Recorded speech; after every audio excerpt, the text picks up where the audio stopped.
The House of Representatives is set to take up a vote this week on the Equality Act. It would ban discrimination against people based on their sexual orientation and gender identity.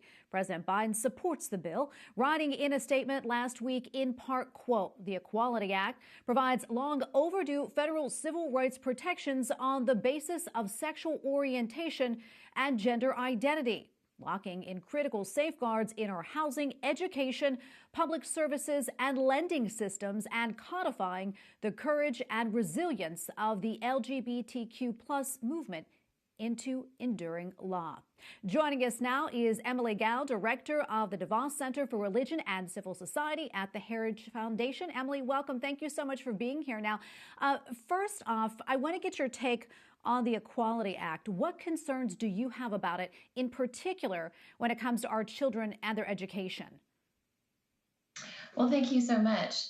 Some of our concerns about children revolve around the politicization of education. One of the main things that we are hearing from parents around the country is that they don't want their children to be taught this destructive gender ideology. But that is exactly what the Equality Act could lead to in all 50 states. Because the Equality Act addresses the 1964 Civil Rights Act and modifies it, the Civil Rights Act of 1964 led to federal courts directing schools to adopt Black history curriculum. The same thing could happen if the Equality Act were to pass. Federal courts could say to schools that they have to adopt curriculum with this destructive gender ideology and a politicized viewpoint about sexual orientation. And that would be very dangerous for children across the country. Well, I know the Heritage Foundation is part of an initiative called The Promise to America's Children. Tell us more about that and its purpose. Yes, the Promise to America's Children is a nationwide movement of parents and lawmakers who are coming together to protect children's minds, bodies, and their relationships with their families.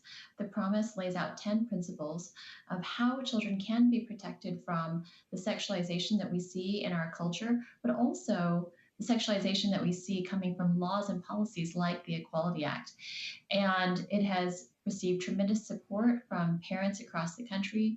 Lawmakers are endorsing it, and lawmakers are also introducing good bills to protect children. And that's one of the things that the Promise highlights. I know the group mentions on the website that school curriculum is filled with graphic information about things like abortion, sex, and gender identity. Can you talk more about that and what you think will happen if the Equality Act is passed? So I think a lot of parents are waking up to the problem that is happening in our schools with comprehensive sexuality education that promotes abortion, that introduces graphic information about sex, that promotes consent to children who cannot consent to sex, and that promotes gender ideology and sexual orientation. And parents are not okay with this. They want to stand up against it, and they are fighting it at the state and local level. But as I said, the Federal Equality Act could override all of those efforts. And that's why parents are joining on to the Promise.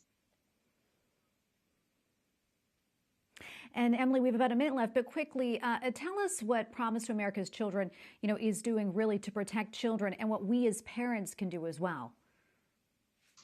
So the Promise is uniting parents and lawmakers. We're providing information to parents about how they can fight back at every level, whether it's the local school board or it's the state legislature or it's Congress.